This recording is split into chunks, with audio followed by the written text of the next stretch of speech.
Hey everybody, I just wanted to do another video on our incubator. It's a it's a maticoopx. It's a 30 egg incubator. Um,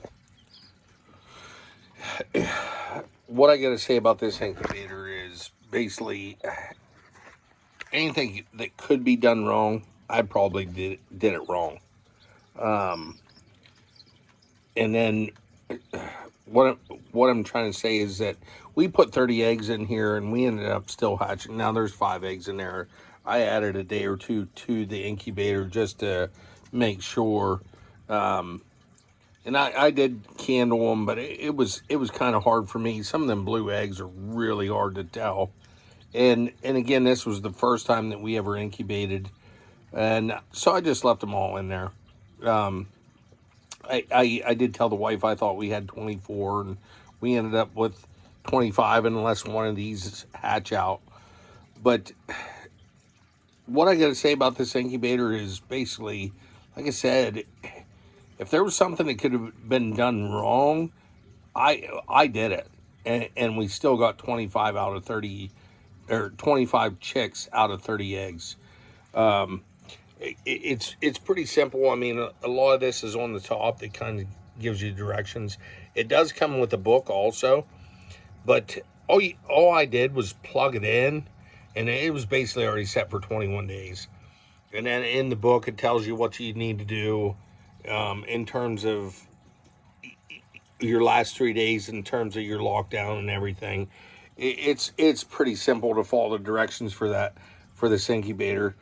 Again, this incubator has five of these trays, um, and with all 5 of them, so there you can fit 6 eggs in each. In terms of chicken eggs, now if you got banty eggs or quail eggs or something, you're going to be able to fit more. And they just kind of rotate back and forth. But I mean, I got to give the incubator a lot of credit because if anything, I should have screwed it up.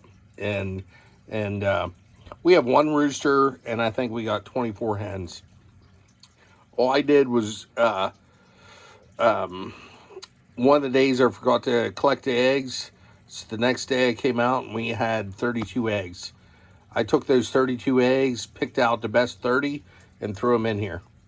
And this is what we got.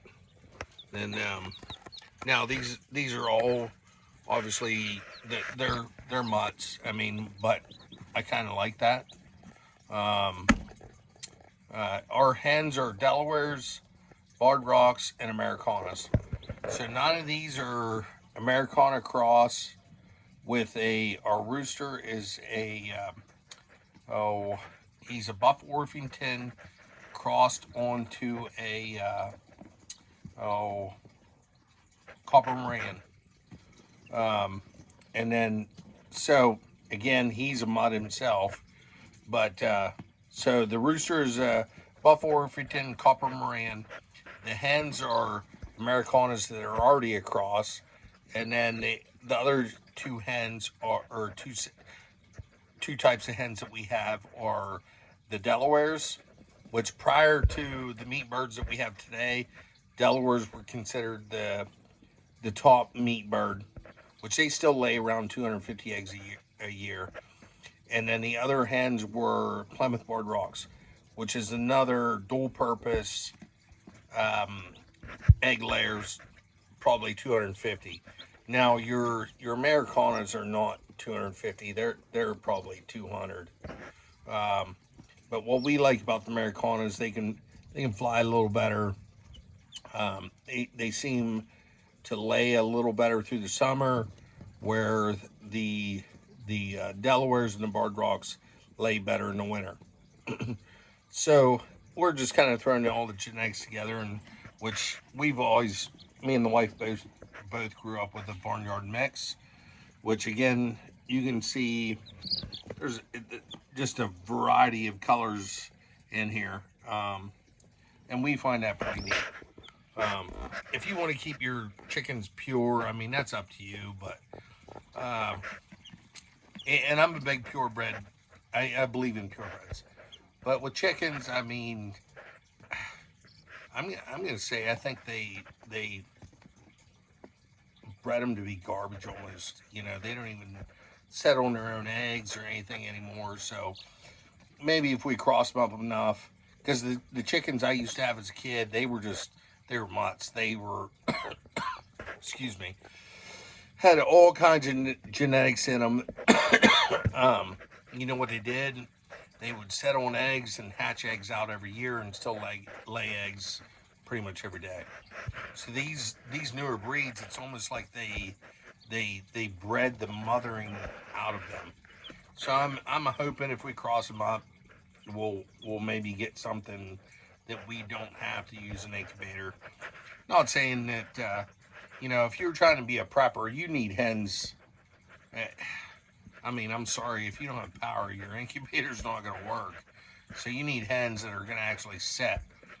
Um, but yeah, here they are. We got our water and the feed in here. Like I said, 25 chicks out of 30. I would say I think this incubator's right around 100 bucks. Um, if you're looking for an incubator, all I gotta say is you can't beat this because again, you don't even have to open up the book all the time. There's directions right here that tells you a lot of things you got to do. Humidity stays really well. I mean, I was really impressed. Again, first time ever. Well, tried incubating as a kid when they didn't have automatic turners and you had to go out and turn them every so many hours or and you know you'd have 20 eggs in there and you'd get one to hatch. A huge difference between the old incubators and this one. Um, like I said, I mean, if you're getting one egg out of 20 and then you buy this incubator and you're getting 25 out of 30, I think I'll take the incubator that I get 25 out of 30. But how I got to put it is, yes, these are going to be straight run, but I think straight run are $5, $6 a piece right now. And I'd much rather just hatch a few out on my own and have a straight run mutt for free.